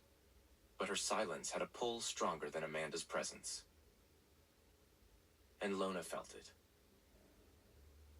The first few times Amanda visited, Lona told herself it didn't matter. She was just an assistant. But every time she saw the way Amanda leaned against Sipho's desk, or the way Sipho's voice softened when he said her name, something in her chest twisted. So she began to withdraw. She stopped staying late, unless absolutely necessary. She stopped humming softly in the evenings when the office was quiet. She kept her answers short, her eyes on her notes instead of on him. When Sipho noticed, he told himself she was tired, overworked maybe, but deep inside, he knew. One Thursday, Amanda appeared just as Lona was about to leave. "Perfect timing," Amanda said brightly, linking her arm with Sipho's. "We're going to dinner. Care to join us, Lona?" It was polite. Too polite. The kind of offer made when you already expect the other person to refuse. Lona smiled tightly. "Thank you, but I have other plans." Her hands gripped her wheels a little too hard as she rolled past them. She didn't look back. That night, Sipho barely tasted his food. Amanda was talking, telling him about her time abroad, about people they both knew. He nodded, answered when needed, but his mind kept replaying the image of Lona's face as she left the office. Her smile hadn't reached her eyes. The next morning, he found her already at her desk. She didn't glance up when he entered. "Your meeting at 9 has been moved to 10, she said evenly. "You have 15 minutes free." "Thank you," he replied. He wanted to say more. He wanted to ask why she had been leaving early, why she no longer sang at night, why her eyes looked heavier than before, but the words caught in his throat. That evening, Amanda came again. She brought a folder this time, some old proposals she wanted to revisit. Lona was still at her desk. She slid the final report onto Sipho's table, nodded politely, and left without a word. Amanda watched her go, then raised an eyebrow at Sipho. "She's very efficient." "She is," Sipho said shortly. Amanda leaned forward. "But don't you think she's a little distant? Cold, maybe?" Sipho's jaw tightened. "She's professional. That's her job." Amanda's lips curved, but she let it go. The following week, the dreams hit Sipho harder. The flames came closer, the choking smoke heavier. But this time, the blurred figure was clearer. A woman. Her face still hidden, but her voice sharper, desperate, familiar. He woke at 3 in the morning, heart racing. And the first thought that came to his mind wasn't Amanda. It was Lona. At work the next day, he found himself distracted. Amanda was telling him about an investor she wanted to introduce him to, but his gaze drifted past her, to the glass wall of his office. Through it, he could see Lona at her desk, head bent over her notes, her lips moving faintly as she read aloud to herself. Amanda noticed his distraction. Her smile faltered slightly, though she covered it quickly. Later, as the office emptied, Sipho called out, "Lona, stay a moment." She froze, then wheeled into his office. "Yes, Mr. Dlamini?" Sipho studied her for a moment. "Why have you stopped staying late?" She blinked. "I didn't know you wanted me to." "I didn't say I wanted you to," he said carefully. "I'm asking why you stopped." She hesitated, then looked down at her hands. "Because it felt unnecessary." Unnecessary. The word cut deeper than it should have. He leaned back, forcing himself to keep his voice calm. "You are not unnecessary. Don't forget that." Her eyes flickered to his, then away again. "Thank you." She turned to leave, but before she reached the door, he said quietly, "I sleep better when you're here." She froze. Her hand tightened on the wheel. Slowly, she turned back to look at him, her expression unreadable. For a moment, the air between them felt heavy with everything unspoken. Then she nodded once, almost imperceptibly, and left. Sipho sat alone in his office long after she was gone, his chest tight with confusion. Amanda was his past. Lona was his present. And somewhere between the two, the truth of his survival and his heart waited. Amanda was relentless, though she cloaked it in charm. She began showing up at the office more frequently, sometimes with genuine business, other times with flimsy excuses. She would lean against Sipho's desk with that effortless confidence, her laughter filling the room. She would brush his sleeve lightly when she made a point, the kind of casual touch that seemed natural to anyone watching but was deliberate to the one receiving it. Employees noticed. Whispers moved quietly through the hallways. Mr. Delamini's old friend? Looks like she's back for good. Nobody dared to say it too loudly, but the implication hung in the air. And Lona heard it. She always did. Each rumor dug into her chest like a splinter. She had no claim over Sipho. He wasn't hers, and she wasn't his. Yet every time Amanda breezed past her with a polite smile and a too bright "Hello, Lona," she felt smaller, as though she were being pushed further to the edges of her own world. So she withdrew even more. She stopped humming entirely, no matter how late the night grew. She declined staying after hours unless he directly asked. She spoke only when necessary, her voice clipped and professional. And though she tried to keep her expression neutral, Sipho could see the wall she was building, brick by brick, between them. It infuriated him. Not at her, but at himself, at Amanda, at the gnawing confusion inside him. Because Amanda was warm, intelligent, familiar. She represented his past, a life where things were simpler, where he hadn't been haunted by fire and loss. But when she was around, he felt a hollowness, a restlessness. When Lona was near, he felt anchored, seen. And the dreams made it worse. They came harder, sharper. The fire raged louder. The voice cried clearer. And though the face was still obscured, the sound was unmistakable. It was her. Lona. Every night he woke drenched in sweat, trembling, her voice echoing in his ears. Please live, please. He started slipping. His temper flared in meetings. He snapped at a manager for being 2 minutes late. He dismissed a vendor with harsher words than usual. Employees began to tread lightly around him again. Only Lona met his gaze directly, calm and steady. But now, when she did, it cut him because she didn't stay long enough for him to hold on to it. One Thursday evening, Amanda appeared just as Lona was shutting down her computer. "Heading out so soon?" Amanda asked, her tone sweet, but her eyes sharp. "Yes," Lona replied quietly. "You should join us for dinner," Amanda pressed. "Sipho and I were just leaving. It would be nice to have you?" Lona's throat tightened. She forced a polite smile. "Thank you, but I already have plans." She didn't, but she couldn't sit at a table with them, not when every second felt like being carved open. Sipho, standing behind Amanda, watched Lona leave. His jaw clenched. Something inside him screamed to call out to her, to stop her, but he didn't. He let her go. Yay. Dinner was a blur.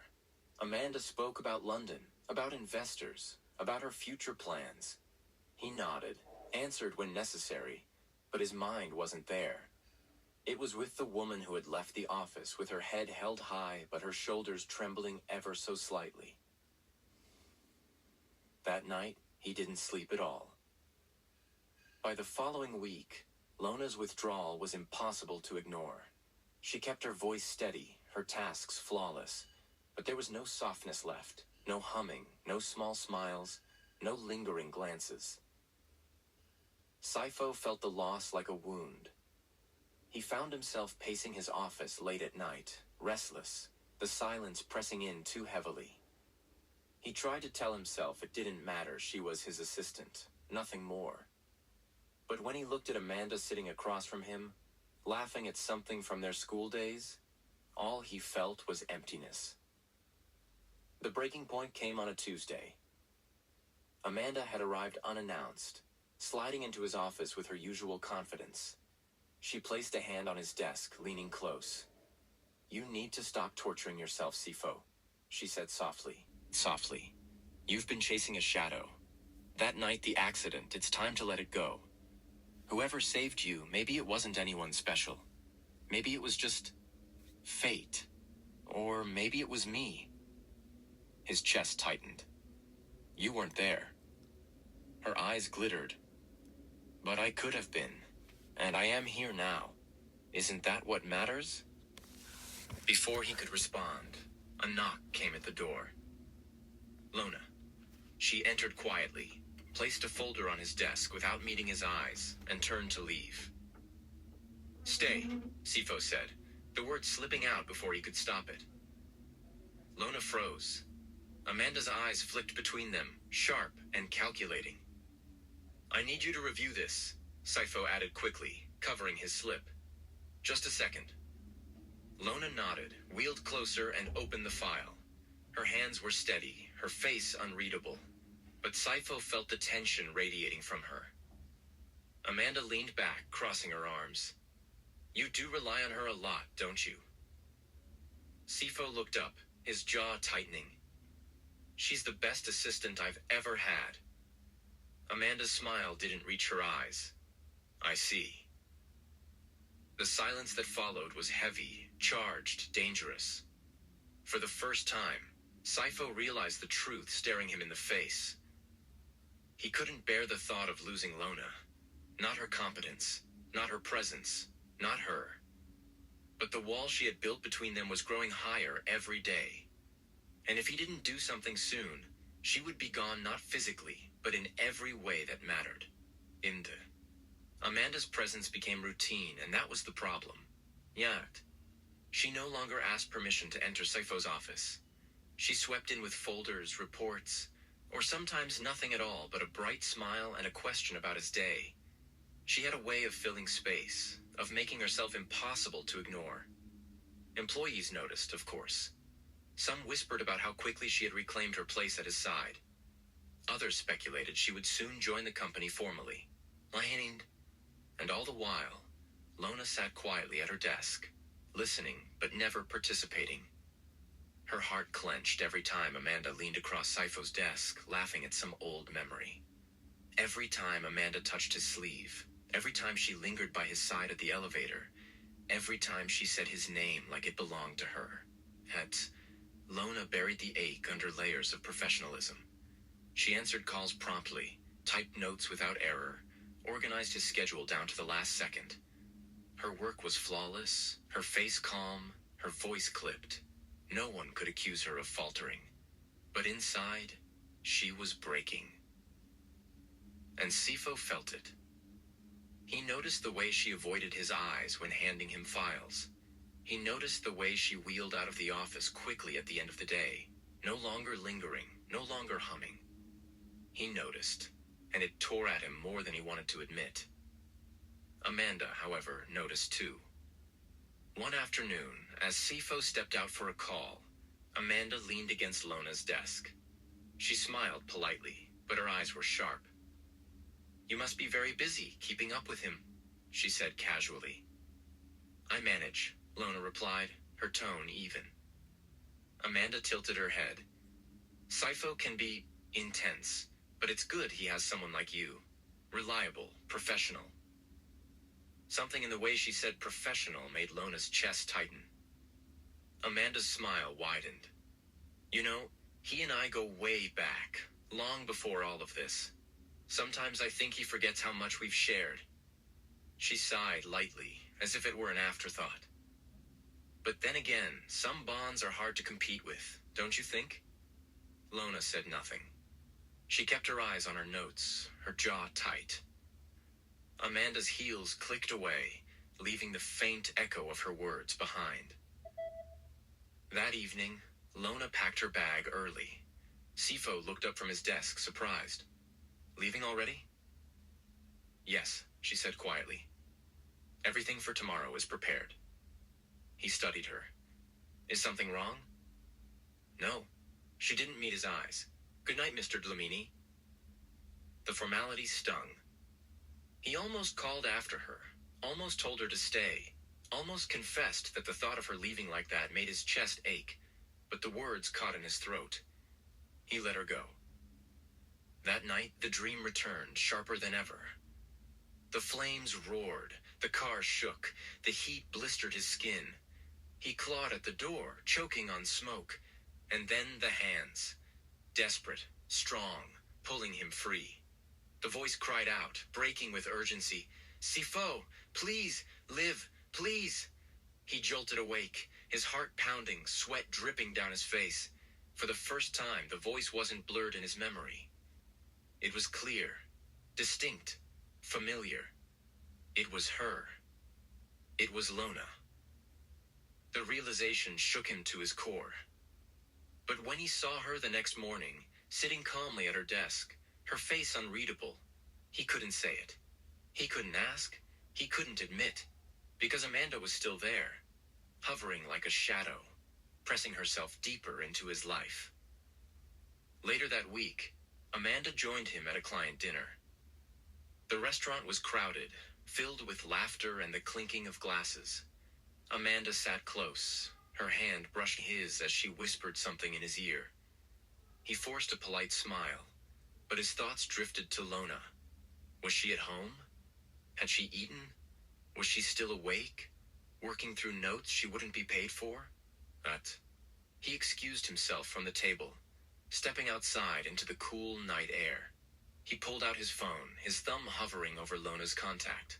He wanted to hear her voice, just for a moment, just to anchor himself. But he didn't call. He returned to the table, sat beside Amanda, and felt emptier than before. The next day, Amanda pushed harder. "Why don't you let me handle your schedule for a while?"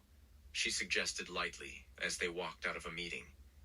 "You shouldn't have to rely on just one person, especially when I know you so well." Sipho's jaw tightened. Lona is more than capable. Amanda smiled, unbothered. "Of course she is. But don't you think you're putting too much on her? She looks exhausted." He stopped walking, turning to her. His voice was low, controlled. "Don't talk about her like that." Amanda blinked, taken aback.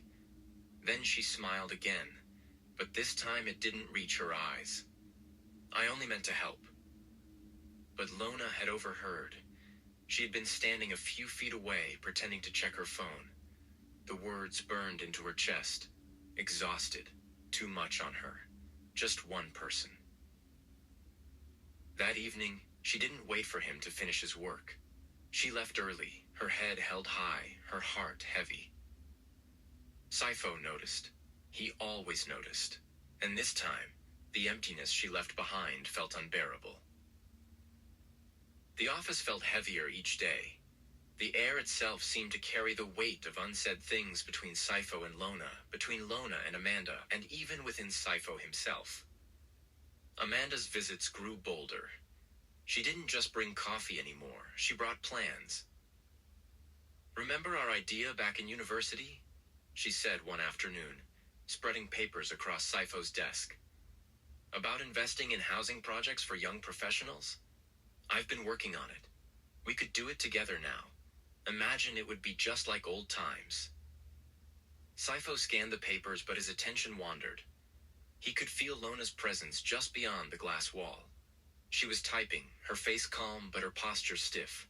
She hadn't looked into his office once all afternoon. Amanda noticed where his eyes drifted. Her smile tightened. That evening, as Sipho packed his briefcase, Amanda lingered by the door. "You should come to my place for dinner tomorrow," she said softly. "No work, just us. It's been years, Sipho. Don't you miss it? Don't you miss me?" He hesitated, and that hesitation was enough. Lona, passing by with a stack of files, caught the look on his face before he could school it. She didn't hear his answer, but she didn't need to. The image was carved into her chest. That night, she didn't sleep. The next day was worse. Amanda arrived early, before most of the staff. She swept into Sipho's office with a bright, "Good morning," placing a hand lightly on his arm as she leaned over his desk. Lona came in moments later to drop off his schedule and froze. The sight hit her harder than it should have. Amanda's arm brushing his, Sipho not pulling away fast enough, the two of them laughing at something she couldn't hear. "Your 9 o'clock is confirmed," Lona said, her voice steady but her hands tight on the file. She placed it on the desk and turned to leave before he could respond. Sipho's eyes followed her as she wheeled out. He felt something sink in his stomach, but Amanda's voice pulled him back. "She's efficient," Amanda said lightly, watching the door close. "But she doesn't really see you, Sipho. Not like I do." His jaw tightened. "She sees me just fine." Amanda tilted her head, her smile sharp. Does she, or does she only see her job? By the end of the week, Lona made her decision. She couldn't keep tearing herself apart like this. She had survived losing her legs, losing her dream, losing her grandmother. She knew what it meant to lose. And now, she knew she was about to lose again this time. Her heart. She typed up a short letter that night. Not a resignation, but close. A request for reassignment to another department. The words blurred as she stared at the screen. "It has been an honor to serve in this capacity, but I believe the company would benefit from my skills elsewhere." Her chest ached as she typed. She wasn't just pulling back from the job, she was pulling back from him. She saved the draft but didn't send it yet. She wanted one more day to decide. The next morning, when she arrived at the office, Sipho was waiting. He stood by her desk, something urgent in his eyes. "Stay after work today," he said quietly. Lona blinked, caught off guard. "Is it about the quarterly report?" "No." His voice was low, steady. "It's about us." Her heart skipped. For a moment, hope flickered. Then Amanda's laughter rang down the hall, and the flicker died. Lona lowered her eyes. "I don't think that's necessary, Mr. Dlamini." The formality cut him like a blade. Before he could respond, Amanda appeared in the doorway, her hand slipping easily onto his arm. "Ready for lunch?" she asked brightly. Lona didn't wait to hear his answer. She wheeled past them, her chest tight, her decision made. That night, after everyone was gone, she hit send. Her request for reassignment left her outbox and disappeared into the company's system. She didn't look back. The next morning, Sipho arrived at the office to find an email waiting in his inbox. It was from HR. Subject: Reassignment request. Lona Dlamini. He froze. His eyes scanned the message once, then twice. Each word felt like a blade cutting into him. Requesting transfer to another department where her skills may continue to contribute effectively to the company. Effective date: to be determined, pending your approval. His chest tightened. He leaned back in his chair. The walls of his office suddenly too close, the air too thin.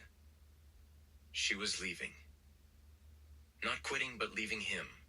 Leaving his office, his side, his world. For a long time, he sat still, staring at the email. He thought of the silence in the late evenings without her voice. He thought of her calm presence that steadied him when the nightmares came. He thought of her hands pushing him toward order when chaos threatened to take over. And he thought of Amanda's laugh, Amanda's touch, Amanda's words. "She doesn't see you, Sipho. Not like I do." But Amanda was wrong. Because now, staring at that email, he realized the truth. Lona saw him more clearly than anyone ever had. And he couldn't let her go. He confronted her that afternoon. "Why?" he demanded, closing her office door behind him. His voice was low, but raw, his composure cracked. "Why would you ask for reassignment?" Lona didn't look up from her desk. "It's the best decision for the company." "Don't," he snapped. "Don't give me that answer. Give me the truth." Her fingers tightened on the pen in her hand. Slowly, she set it down. "Because this..." She gestured between them, her voice trembling. Is dangerous. His chest ached. Dangerous for who? For me. Her eyes finally met his. They were shining, but steady. I can't keep watching you with her. I can't keep pretending it doesn't hurt. So I'm stepping back. That's all. Her words gutted him. Before he could reply, there was a knock at the door. Amanda's voice followed, cheerful and unbothered. Sipho? Ready for the meeting? The moment shattered. Lona turned away. Sipho clenched his fists, his jaw tight. We're not finished, he whispered. But when he opened the door, Amanda was there with her perfect smile, and Lona was already gone. That night, Sipho didn't go home.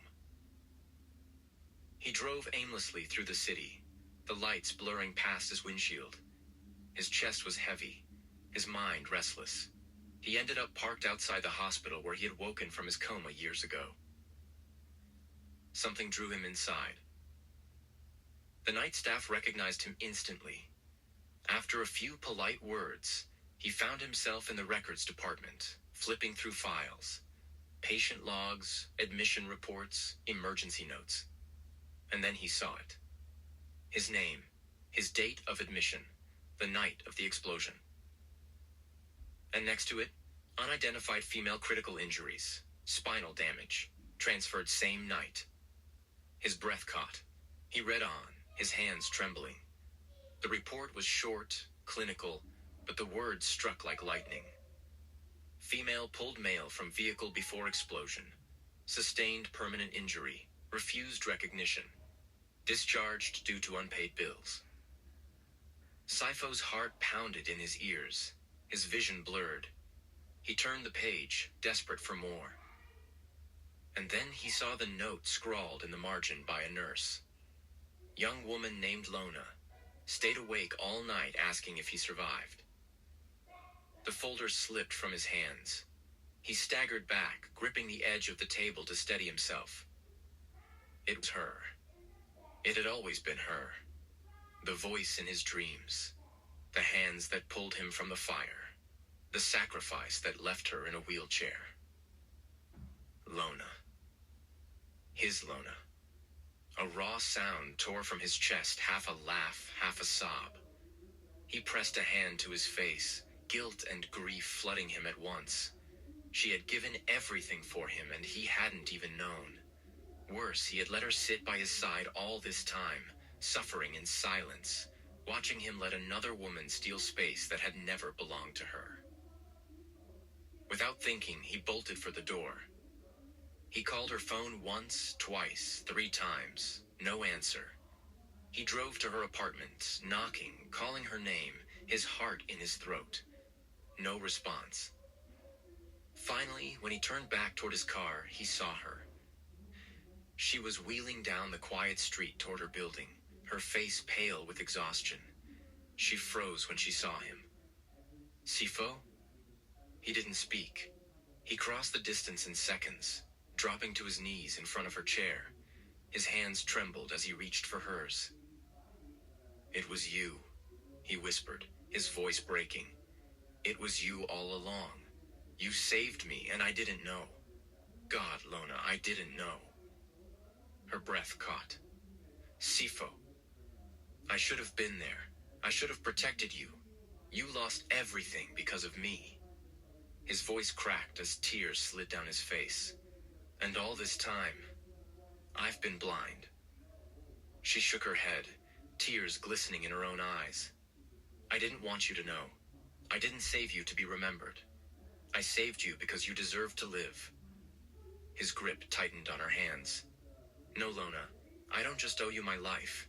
I owe you everything. From this moment forward, I swear. His voice faltered, raw with emotion. I swear I will love you. I will protect you. I will spend the rest of my life making sure you never regret saving me. For the first time in years, the fire inside Sipho quieted. The nightmare voice was no longer a blur.